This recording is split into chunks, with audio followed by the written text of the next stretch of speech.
شروع اللہ کا نام لے کر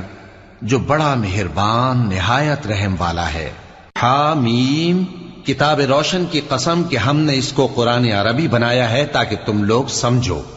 اور یہ بڑی کتاب یعنی لوح محفوظ میں ہمارے پاس لکھی ہوئی اور بلند مرتبہ ہے، حکمت والی ہے۔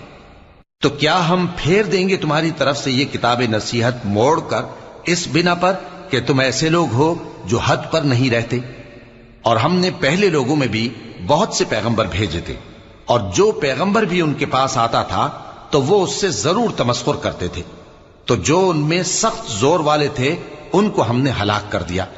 اور پہلے لوگوں کی حالت گزر چکی۔ اور اگر تم ان سے پوچھو کہ آسمانوں اور زمین کو کس نے پیدا کیا ہے تو کہہ دیں گے کہ ان کو غالب اور علم والے اللہ نے پیدا کیا ہے، جس نے تمہارے لیے زمین کو بچھونا بنایا اور اس میں تمہارے لیے رستے بنائے تاکہ تم راہ